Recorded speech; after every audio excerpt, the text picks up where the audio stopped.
Okay, we're back. And in order to understand the next theory that I want to cover, I want you to take a quick little sexual attitude scale. So if you can do it with a piece of paper and a pencil, that would be ideal. So you can pause me, go get that, and I'll assume that you're back. Okay, so I'm going to show you a bunch of different statements, and they reflect different attitudes about sex. And for each statement, you're going to select the response that indicates how much you agree or disagree with the statement. Some of the items refer to a specific sexual relationship, whereas others refer to general attitudes and beliefs about sex. Whenever possible, answer the questions with your current partner in mind. And remember that when we talk about sexual behaviors, it doesn't have to be coitus or even oral sex. It can be any kind of, physical contact at all, really could be construed as sexual behavior. Kissing is absolutely sexual behavior. So think about that. But if you're not currently dating anyone, think about your most recent partner as your answers. And if you've never had a sexual relationship, if you've never kissed anyone or something like that, and just answer all the questions in terms of what you think your responses would be in a sexual relationship, right? So that's the idea. So again, it's kind of about, what you think more than what have you done. So, all right. This is the rating scale that you're going to use for each of the items. And so 1 means that you strongly disagree with the statement. 2 is moderately disagree. 3 is neutral. You're like, I don't know. 4 is that you moderately agree. And 5 is that you strongly agree. All right, let's get going. So number 1, my partner and I have the right physical chemistry between us. I'll go kind of quickly. If you need to pause me to answer, then you can. 2, I feel that my partner and I were meant for each other. 3, my partner and I really understand each other. 4, my partner fits my ideal standards of physical beauty or handsomeness. 5, I believe that what my partner doesn't know about me won't hurt him or her. 6, I have sometimes had to keep my partner from finding out about other partners. 7, my partner would get upset if he or she knew of some of the things I've done with other people. 8, I enjoy playing the game of love with my partner and with a number of other partners. 9, our love is the best kind because it grew out of a long friendship. 10, our friendship merged gradually into love over time. 11, our love is really a deep friendship, not a mysterious, mystical emotion. 12, our love relationship is the most satisfying because it developed from a good friendship. Can't read. 13, a main consideration in choosing my partner was how he or she would reflect on my family. 14, an important factor in choosing my partner was whether or not he or she would be a good parent. One consideration in choosing my partner was how he or she would reflect on my career. 16, before getting very involved with my partner, I tried to figure out how compatible his or her hereditary background would be with mine in case we ever had children. 17, when my partner doesn't pay attention to me, I feel sick all over. 18, since I've been in love with my partner, I've had trouble concentrating on anything else.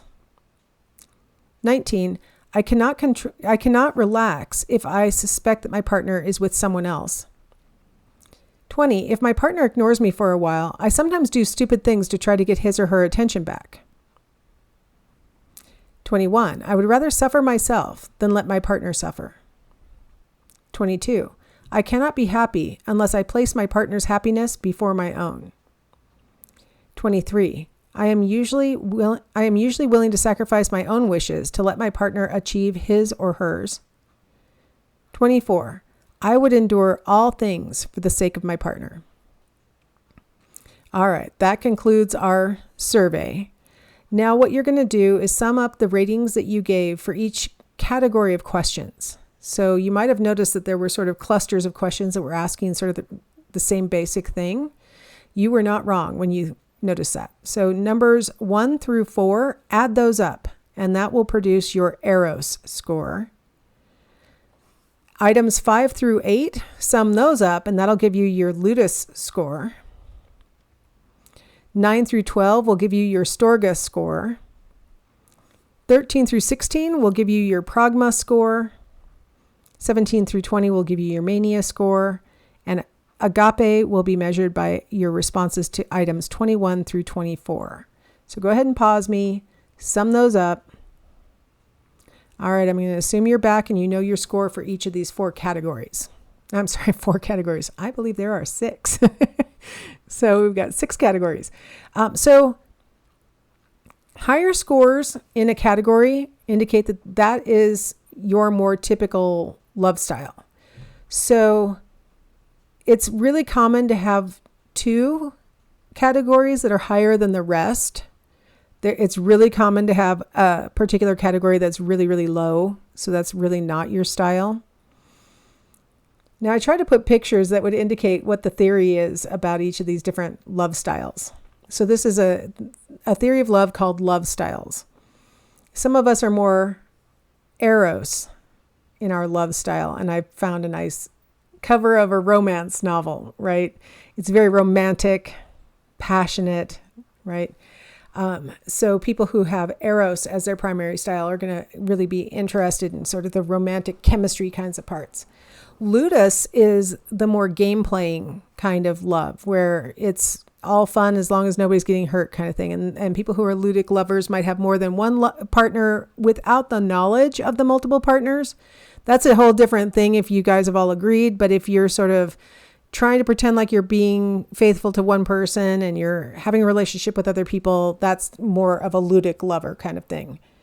And a lot of times people who are ludic lovers will say things like, hey, we weren't getting serious. We were just talking, things like that.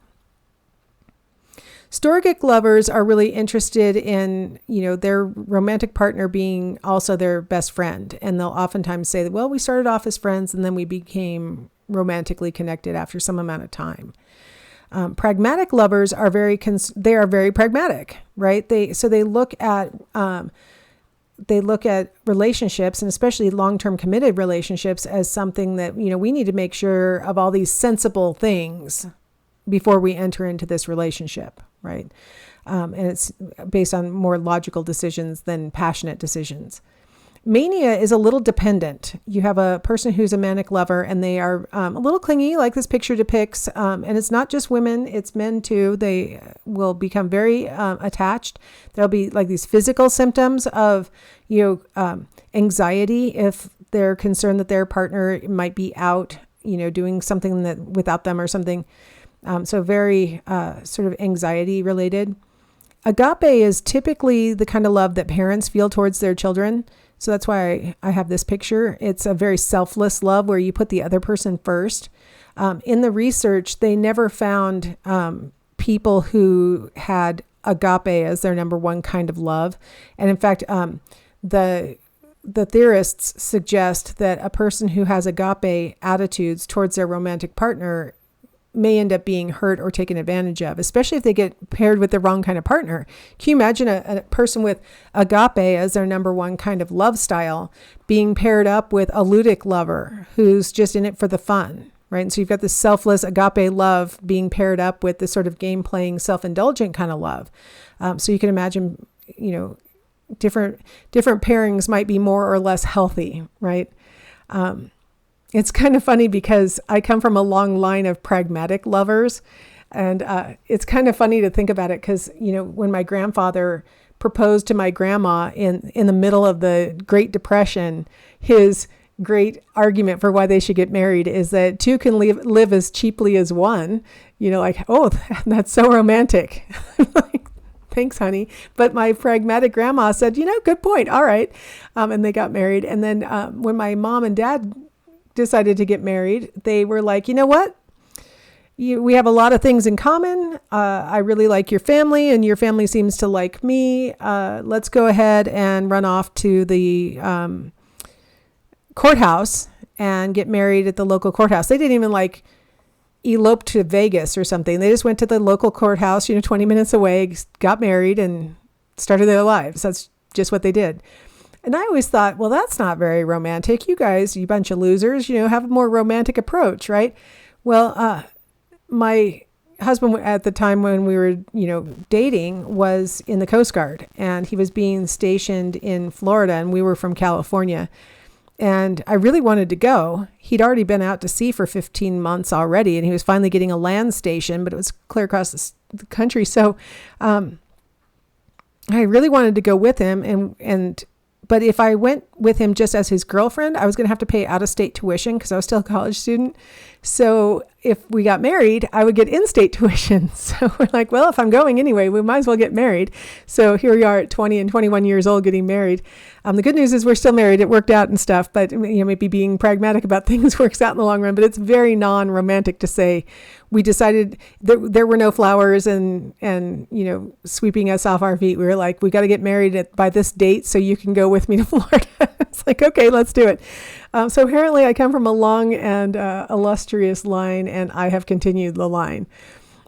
So the thing is, you probably recognized as you were answering the questions that some of those things are things that you do more often than other things. Had you asked me before I got married in a very pragmatic way what kind of lover I am, I think I would have scored highest on Eros. And then I think I probably would have been a lot more Storge.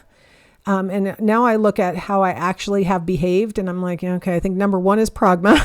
So sometimes what you think you might be like is different than what ends up happening in the actual relationships. So anyway, so this is called the love styles theory, the idea that we all have different kinds of love styles, and most of us have a couple that are our prominent, one or two that are ones that we really don't do at all, and then others that are sort of middle range. And so it's sort of the constellation of these different styles that determine how you actually act in love relationships. All right, well, this is a good place to stop, and then we will come back and talk more about communication.